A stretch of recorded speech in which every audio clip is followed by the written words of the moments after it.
Greetings, friends. I am Vitaly Portnikov. Literally, the day after the preliminary results of the presidential elections in the United States, the German ruling coalition was declared dead. In fact, it was said even before the US presidential elections that the coalition might soon collapse and is living out its last days, if not weeks. However, Donald Trump's victory is undoubtedly a powerful catalyst that accelerates political processes, not only in the United States. There has been no agreement among coalition partners, the Social Democrats, from whom Federal Chancellor Olaf Scholz comes, the Greens, and the Free Democrats for a considerable amount of time, it seems to me, since the very first days of the formation of this three-party coalition. But in recent months, disagreements, primarily of an economic nature, have reached their peak against the backdrop of the declining ratings of all three coalition parties.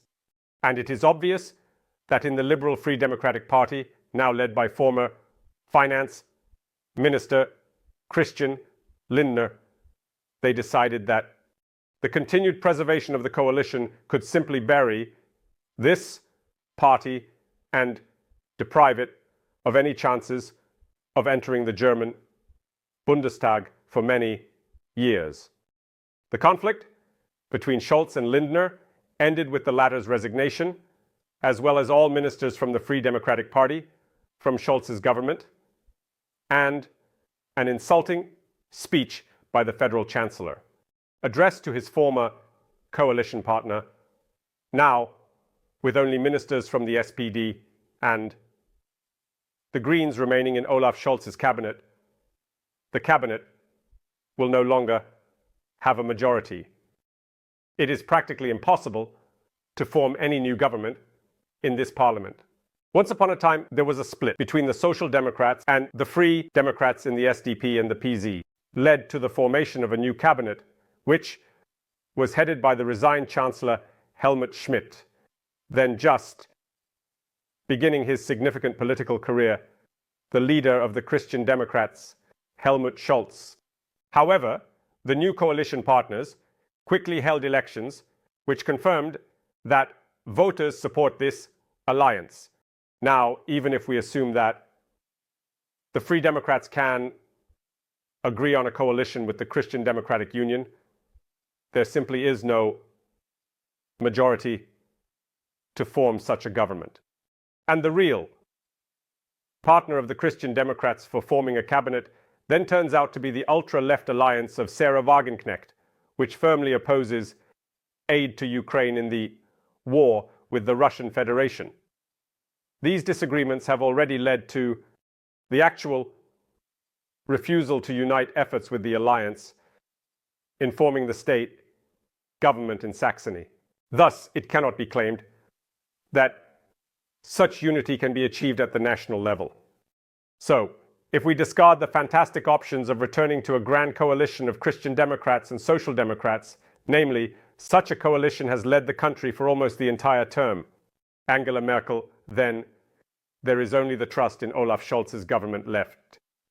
The federal chancellor wants to propose it for January of next year, and then at the beginning of spring, early elections in which the current coalition partners, the Social Democrats and Greens, are likely to suffer defeat. And the initiative to form a new government will pass to the Christian Democratic Union. But this is only theoretical, because in reality, we see how the influence of forces that had not previously exerted such significant influence on German politics is growing. This is primarily the far-right alternative for Germany. And I have no doubt that against the backdrop of Donald Trump's victory in the presidential elections in the United States, the authority of this party among many German voters, not only in the east of the country, will only grow. And the same alliance of Sarah Wagenknecht, which has not only pushed the left party out of the German political arena, but also it takes a significant number of votes from the Social Democrats, who have practically ceased to be the so-called People's Party, that is, one of the two system-forming parties of the Federal Republic. What this means in practice, we understand.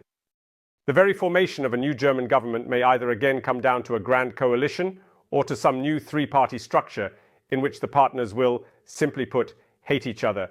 For example, a government of Christian Democrats, Free Democrats, and Social Democrats, repeating the same unstable story that happened with the current cabinet of ministers, or finding the most paradoxical ways to form a coalition while having to ignore the ambitions of the Alternative for Germany and Sarah Wagenknecht's alliance, and these two far-right and far-left parties will be increase the number of votes cast for themselves while being in the opposition benches.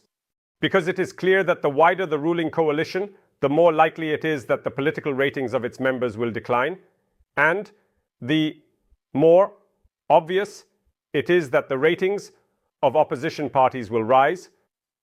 Well, in any case, we clearly understand that Germany, literally the day after the presidential elections in the United States, it entered a real era of turbulence.